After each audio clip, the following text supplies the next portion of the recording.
बिस्मिल्लाहिर्रहमानिर्रहीम। अस्सलाम वालेकुम दोस्तों, अपनी नेक्स्ट वीडियो के साथ आपको वेलकम करता हूँ अपने इस चैनल में। उम्मीद है आप सब खैरियत से होंगे।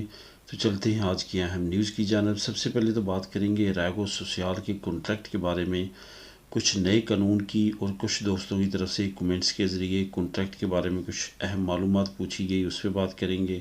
नई अमदाद का ऐलान कौन, कब और कैसे ले सकता है, इस पर बात करेंगे।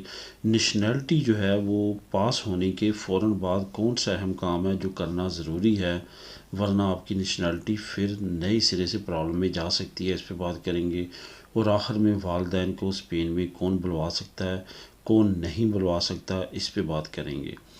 तो सबसे पहले तो रैगो सोशल के बारे में बात करते हैं। इसका जो लिंक है वो मैं नीचे आपको डिस्क्रिप्शन में दे दूंगा, आप ख़ुद भी इसको क्लिक करके रीड कर सकेंगे।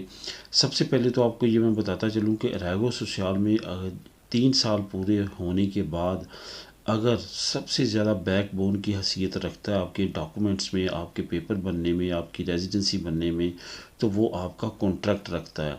कॉन्ट्रैक्ट अगर आपका सही है, सही आपने उस पर जो रिक्वायरमेंट में पूरी की हैं, तो आपका जो है वो पेपर पास हो जाते हैं। अगर उसमें कोई प्रॉब्लम है तो आपके पेपर रिजेक्शन का सामना करते हैं, जैसे बहुत सारे लोगों के पेपर रिजेक्ट हुए हैं और हो रहे हैं।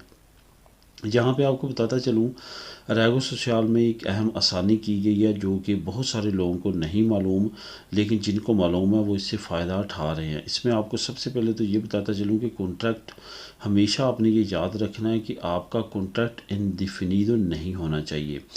हो वजह क्या है कि जब क्राइसिस नहीं थे तो उस वक्त जो आम तौर पे कॉन्ट्रैक्ट होता था वो आपको परमानेंट मिलता था, यानी कि आपको कोई भी नहीं निकाल सकता था। लेकिन उसके बाद एम्प्लॉयर्स के एहतजाज की वजह से हुकूमत ने उसमें कुछ अमेंडमेंट की और उसको इंडिफिनिडो में कर दिया। परमानेंट का ये मतलब है कि किसी सूरत भी मुलाज़िम को नहीं निकाला जाएगा, लेकिन इंडेफिनिडो का ये मतलब है कि जब तक हमारे पास काम है उस वक्त तक नहीं निकाला जाएगा। एक तरह का परमानेंट ही होता है, लेकिन इसमें उनको कानूनी तौर पे रायत मिल गई है कि वो आपको निकाल सकते हैं, ये वजह बना के कि हमारे पास अब काम नहीं रहा और हमारा काम ख़त्म हो गया, क्योंकि इंडेफिनिडो का ये मतलब है। अब रैगो सोशल के लिए इंडेफिनिडो क्यों नहीं चल सकता, क्योंकि इसमें ये राइट है एम्प्लॉयर को कि वो आपको किसी वक्त भी निकाल सकता है। ये क्या है कि ये आपका काम, हमारा काम जो है अब हमारे पास काम नहीं है, हमारा काम कंप्लीट हो चुका है, या कुछ भी आपको कह सकता है। अब यहाँ पे आपको 1 साल का लाजमी तौर पे कॉन्ट्रैक्ट क्यों ज़रूरी है, वो इसी वजह से है कि इंडेफिनिडो की जो राइट मिली है एम्प्लॉयर्स को, वो कहीं रैगो सोशल वालों पे इम्प्लीमेंट करते हुए उनको काम से ना निकाल दे। इस वजह से लाजमी तौर पे 1 साल का कॉन्ट्रैक्ट उस पर लिखा हो कि इस डेट से इस डेट तक 1 साल ये बंदा मैं हायर करता हूँ काम के लिए। यहाँ तक आपको क्लियर हो जाना चाहिए कि जब आपने रैगो सोशल के डॉक्यूमेंट जमा करवाने हैं तो आपका कॉन्ट्रैक्ट इंडिफिनिडो नहीं होना चाहिए। वहाँ पे टाइम लिमिट लिखी होनी चाहिए कि इस डेट से शुरू होता है और इस डेट को ख़त्म होता है। अब आपको बताता चलूँ कि आसानी कौन सी जो है वो नई आई है।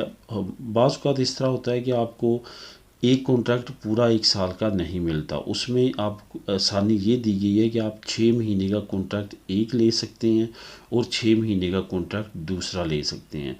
दो कॉन्ट्रैक्ट 6 6 महीने के लगा सकते हैं।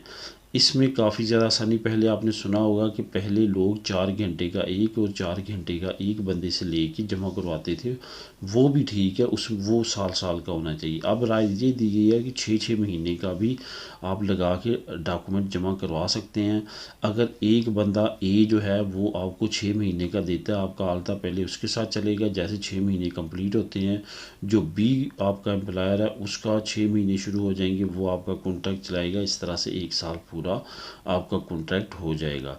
इसकी मज़ीद डिटेल जो है, मज़ीद अहम जो कुछ बातें हैं वो नीचे आपको लिंक में मिल जाएंगी, क्लिक करके आप ख़ुद भी रीड कर सकते हैं। लेकिन जो ख़ास अहम आसानी दी गई है, जो अहम मालूमात है, वो मैंने आपको प्रोवाइड कर दी है।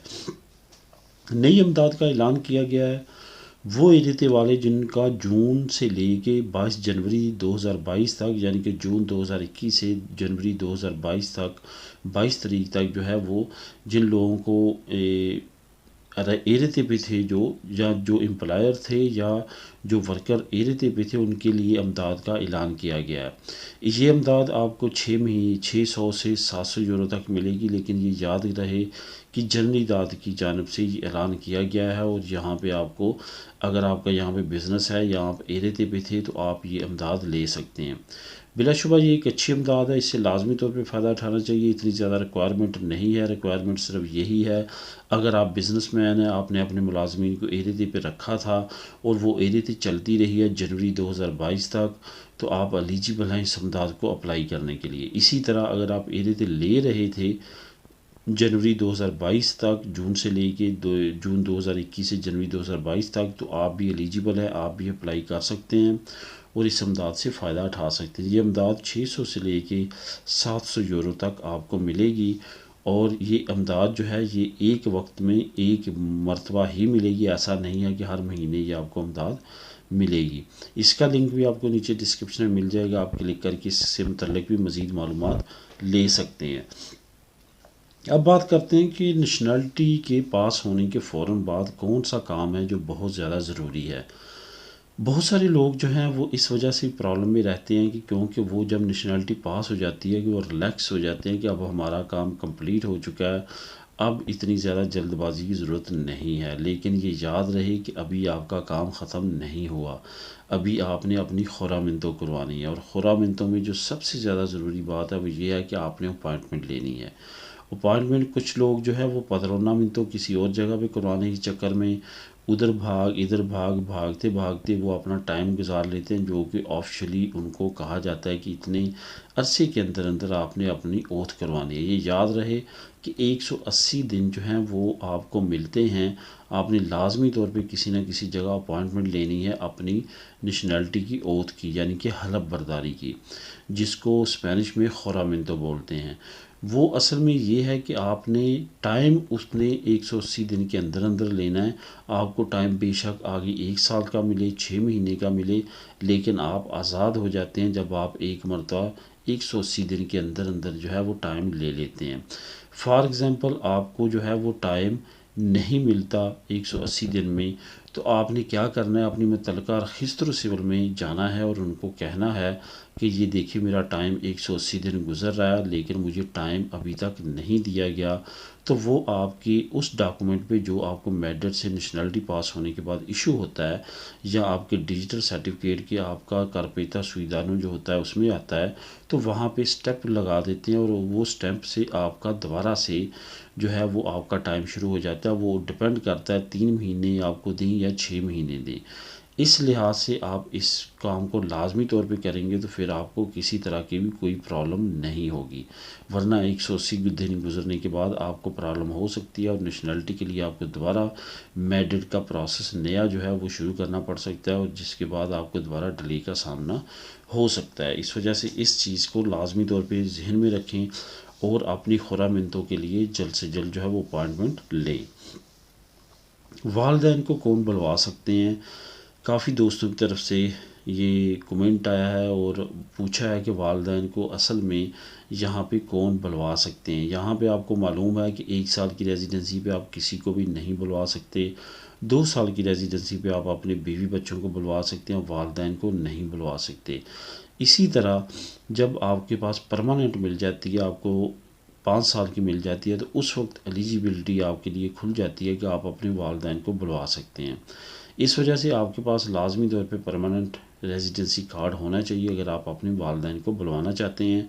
और यहाँ पे आपको ये भी बताता चलूँ कि अगर वालिदैन की 65 साल से ऊपर उम्र हो तो उसके लिए आपको मज़ीद आसानी हो जाती है और उनके आने के चांसेस मज़ीद बढ़ जाते हैं। और अगर आप उनको अपनी तरफ से फ़िनेंशियली तौर पे शो करवाते हैं कि आप उनको हर महीने कुछ ना कुछ भेज रहे हैं और आप पे डिपेंड हैं, तो उससे भी काफ़ी ज़्यादा चांसेस बढ़ जाते हैं।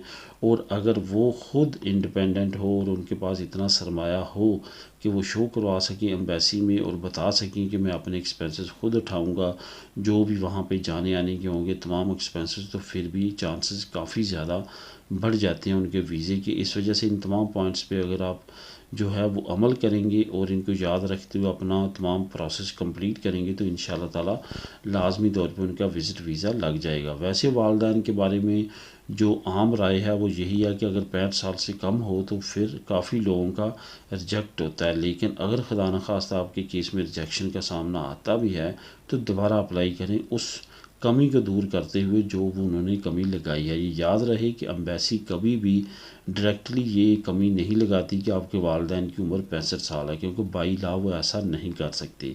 वो अमूमन जो है जब 65 साल से कम होती है वो कोई ना कोई और वजह लगा के आपके केस को रिजेक्ट करते हैं। उस वजह को दूर करें, दोबारा अप्लाई करें। जब वो लगाते हैं एक और दोबारा अप्लाई करें, फाइनली देखा गया कि 2-3 मरतबा वो वीज़ा अप्लाई करने के बाद लगा ही देते हैं। तो दोस्तों ये थी आज की अहम मालूमात और न्यूज़। मिलेंगे नेक्स्ट वीडियो में नई न्यूज़ के साथ। अल्लाह हाफिज़।